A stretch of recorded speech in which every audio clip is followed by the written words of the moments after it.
So that's influence and how that can affect territory and tokens and that. And the more territories you hold, then the more VP you get. So we should probably come up with an equivalent number of ways that each skill can gain victory points in the game. Okay. Sounds good. Yeah. So you had mentioned, David, you had mentioned hacking as a tech skill, but we hadn't really defined like what hacking was or how that works. I'll have to go back to my notes here. Hang on. I had something completely different pulled up so I could. What happened? Did you guys just turn off all the documents? It's not like this is a week later. This No, is totally of course not. Not a week later. No. I should probably close down my Minesweeper window. I had pulled up my messenger to see what you had sent me after I ran out the door and then totally forgot to open my documents. For those joining us, sometimes episodes will be broken up where we go week to week. Right. And that's why we're wearing different clothes. Right.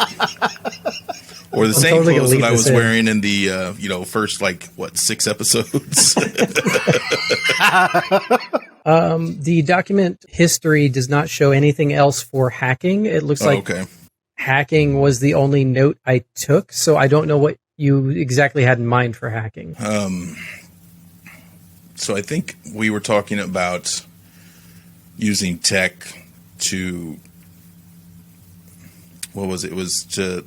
Hacking was like getting into the mainframe of a territory that you're in, like a section, and try to take over using a skill check. And I think that's what that was.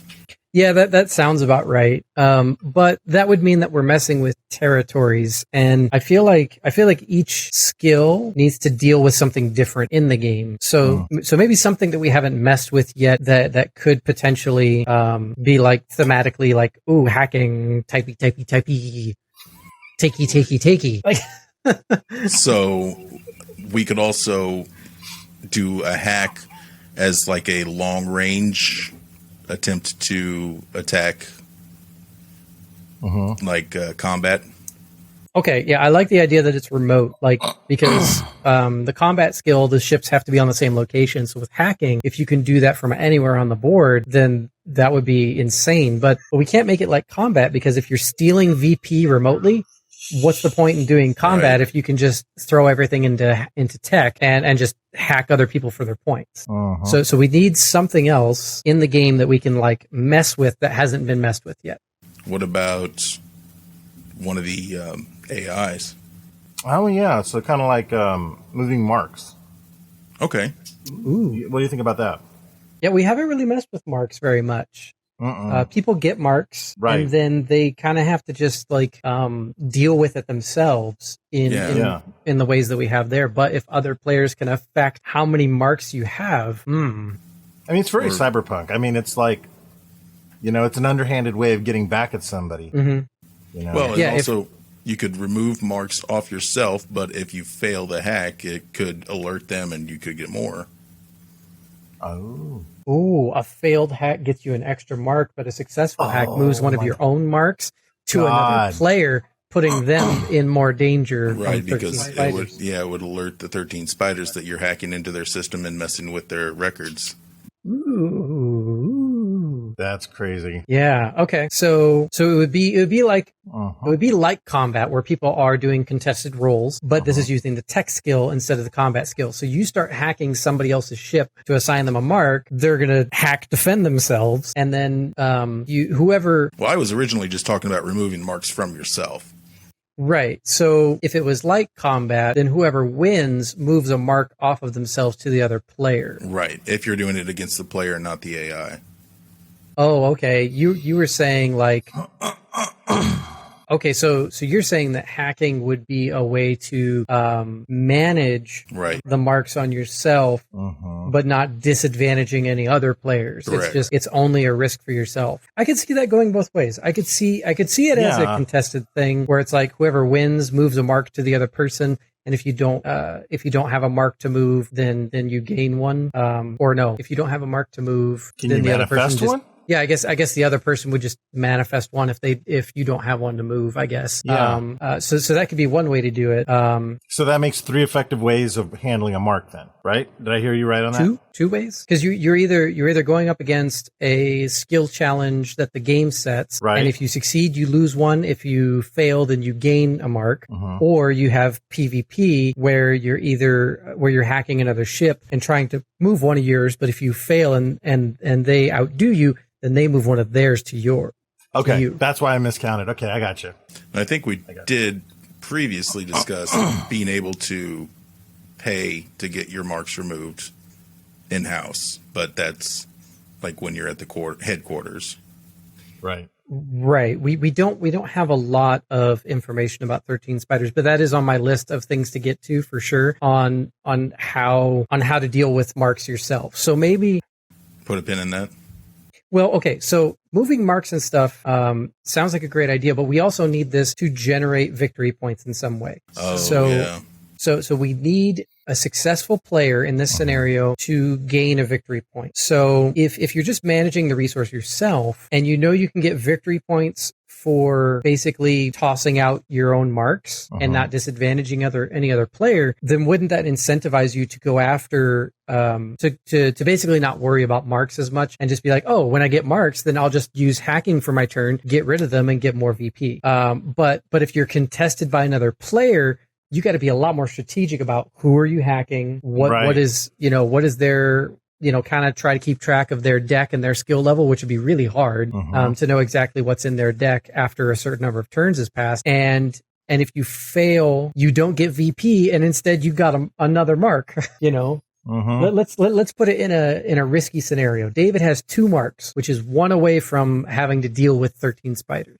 Right. I've got 1 mark, and David's like, you know what? I need to remove one of these marks. I need to lessen the heat, and also I'll get a victory point, and I'll be able to move ahead. I've got a lot of tech in my hand this turn. I'm going to go ahead and use my turn for that. So I'm going to use my turn to hack Ben's ship, but he doesn't know that I'm holding a bunch of tech one-shot cards that I was just waiting for my turn to come around to use tech for something. And so he comes after me and he starts playing his cards, and I'm like, oh, you know what? No, we're not going to let this go. And we continue playing cards until we're done.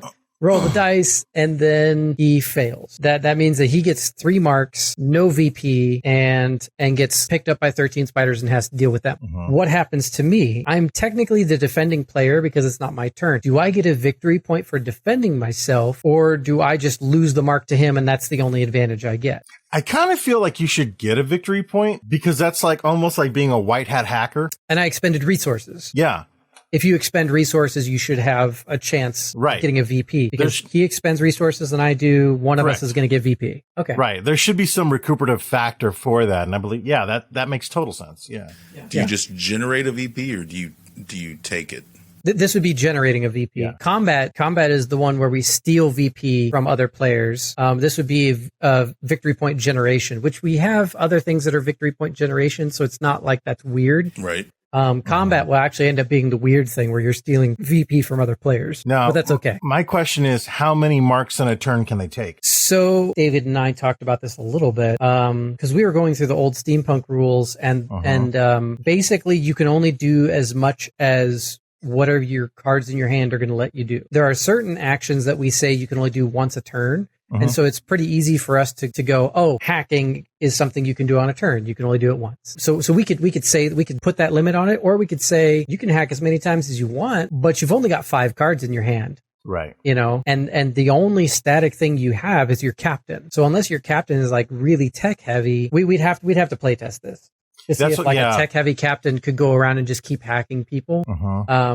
But it would probably be easiest to just limit type of victory point generation task to once a turn. That makes sense. Because then you could say, oh, I'll do hacking and then I'm going to get into an altercation.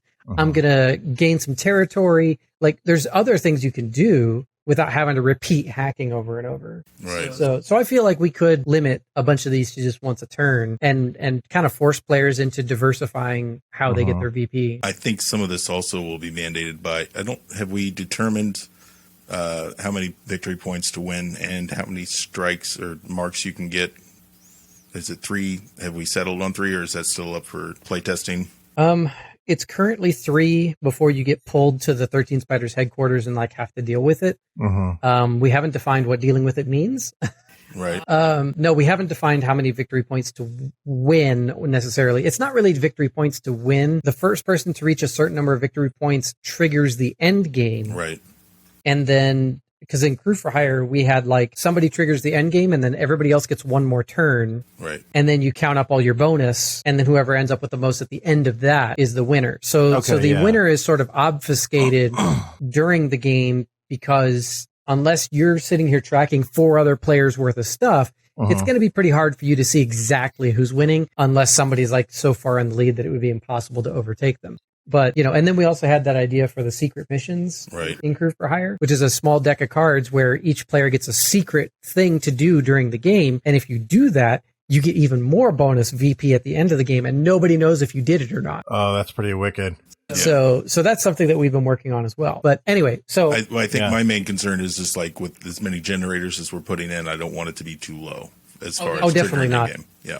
Right. No, I think the original Crew for Hire was like 10 victory points, still had 2-hour games, 2 to 3 hour games going strong. But it sounds like we're having more generators in this game. Yeah, there's going to be more ways to get victory points in this, so we might have to go higher. Yeah, for sure. What we probably do is once we get this kind of laid out, I'll print a play testable copy, and then the 3 of us will sit down and play. We'll time it, and then after like 90 minutes to 2 hours of play, we'll just see how many victory points each of us has, and we'll just kind of like, we'll try to come up with like, oh, what's the rate of getting VP in the game? And then after a couple hours, we say, oh, okay, well, I almost had 20. David had 21. Mario was at like 25. So it kind of seems like, 20 points would be good to trigger the end game, and like cut it off just a little bit early or something. So yeah, that would be the idea. But okay, so back to hacking. One more idea. So I think we touched just a little bit, and we can put a pin in this if we need to, but on 13 Spiders are able to capture victory points. That we'll have to put a pin in because I think we'll need to make 13 Spiders its own conversation because it is the AI of the game. And so the way that they deal with VP is going to be separate from the players. Right, but my thing is if they can do that, then maybe we should have a upscale hacking version to steal from them. Like hack their headquarters and steal a VP. Right, but hacking doesn't steal VP. Hacking moves marks around. Combat steals VP. If we introduce hacking to steal VP, I think it's going to confuse players. But you can't combat 13 Spiders. Exactly. But maybe going back to what you guys had in the steampunk thing with the special missions, maybe now it's a covert op, or, off the grid or something like that. And that is directed specifically for 13 Spiders. I was mainly thinking of a way to mitigate how the game is gaining points and how to keep it from just getting away from the players. Well, until we define exactly how 13 Spiders gain points and we see how that paces against players gaining points, then we can't really say 13 Spiders is doing too much because we really don't know what they're doing. Okay, so we'll come back to that. Interesting. Okay, yeah, that makes sense.